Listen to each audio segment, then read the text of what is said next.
Bisan sa kadagko og kakusog sa bawd nga nakapalangay og 7 ka oras sa biyahe, wa pa kiyasa ni Gobernador Gwen Garcia ang katawhan sa isla sa Camotes nga nagpaabot niya og sa mga gasa sa Kapitolyo pinaagi sa Caravan of Provincial Government Services.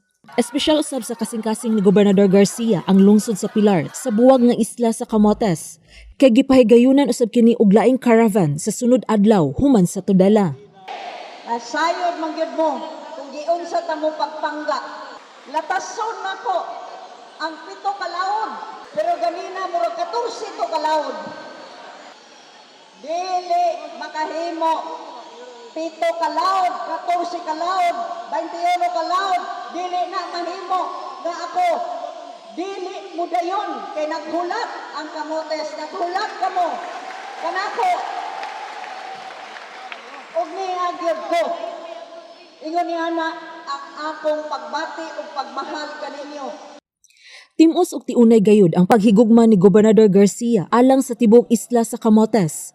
Kay siya mismo, kauban sa ubang mga opisyales sa Kapitolyo, mooy nangunay paghatod og vitamins, t-shirt, goodies, food packs og seedlings og assistive devices alang sa adunay mga kakulian sa lawas. Og ilabi na ang gipausbawan nga cash incentives sa barangay volunteers, sama sa barangay health workers, barangay nutrition scholars, barangay animal health aides, daycare workers, tanods, lupon tagapamayapa, og gender and development focal persons. Ang labing makahatag na kong kalipay maugyot kini. Nga mahaduol ako kaninyo, ang ato mga kaigsuunan, labaw nga nagkinahanglan, doon na tayo mapaabot.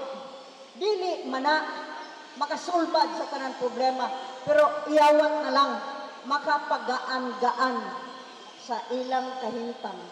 Ug inyo kining kalauman, kining atong Caravan of Government Services matag 3 ka bulan. Ni agyud ko makigkuyog ninyo. Bahala na. Ug naa na po'y mag-ampo nga magtagyo. Kay aron di ko kaari. Sa iyang pagpamulong didto sa lungsod sa Pilar, matod ni Garcia, espesyal ang Pilar kay way laing lungsod sa tibok probinsya nga ginganlan sama sa iyang pangalan. Niya nasad ko. Kay unsaon mingawon man gyud ko ninyo. Mangita na gyud kog rason nga magbalik-balik ko diri. Kay di man gyud na mahimo. Mura magkumuton akong kasing-kasing o madugay-dugay nang dili ko makasudong sa inyong mga dagway. Mabito nang gusto ko magbalik-balik diri. Kay ako yung matagamtam ang pagkamainiton kaayo sa inyong pagdawat nako.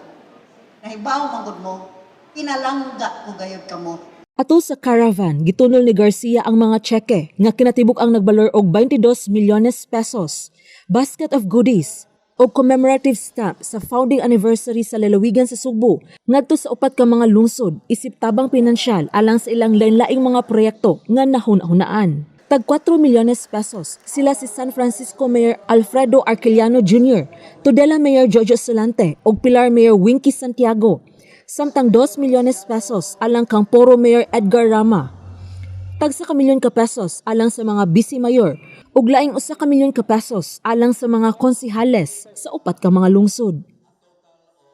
Kay kini nga mga serbisyo direkta gyud sa tao, no? Makaabot gyud sa mga tao nga nanginahanglan. Dili lang sa mga barangay workers, sa mga barangay volunteers. Kini nga mga serbisyo nakuha pinaagi sa paningkamot, no? Sa ato ang mga opisyal sa Kapitolyo, pinanguluhan ni Governor Gwen. Niya, of course, pasalamat sa ato mga board members na nag-support po nini.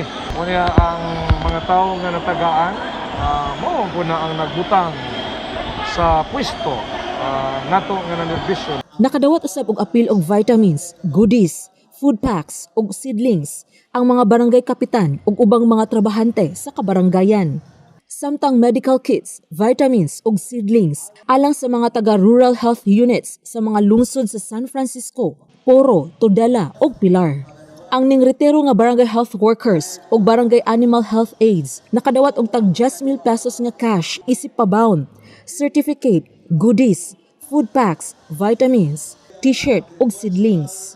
Samtang mga binhi sa lain-laing klase sa mga utanon, sidling sa lubi ug mga similya sa tilapia alang sa pagpaygayon sa ikatulong round sa sugbusog ug indemnity checks ug mga similya sa tilapia alang sa kahugpungan sa mga mag-uuma ug mga mananagat. Ang mananaog sa sugbusog sa eskwelahan sa ikalimang distrito nga mao ang Puerto Bello National High School nakadawat og Certificate of Recognition, sugbo negosyo coupon nga nagbalor og 20,000 pesos, assorted goodies ug napo ka mga manok. Ang senior citizens, mga bata ug kadtong adunay kakulian sa panglawas, nakadawat og assistive devices, medical assistance cards, food packs, vitamins ug seedlings. Duha sa mga nakabenepisyo sila si Terencia Omolon, taga lungsod sa Pilar, ug Afrisita Hati, taga lungsod sa Tudela. Si Omolon kinsa usa ka gatos ka tuig na ang edad ug usa ka retirado nga magtutudlo, nakadawat og 100,000 ka pesos nga cash gift gikan sa Kapitolyo. Gamiton siya for emergency purposes para niya, vitamins niya, mga milk o mga pagkaon para niya, ma'am. Samtang si Hati kinsa ni saulog sa iyang ika-76 nga birthday niadtong Disyembre 5, emosyonal nga nagpasalamat kang Garcia kay dugay na niya nga pangandoy nga makabaton og bag-ong wheelchair. Nakadawat pagayud siya og ubang mga gasa gikan sa Kapitolyo. Kay may wheelchair ako sa amon, binugman nga nito na ako, ikaguba na.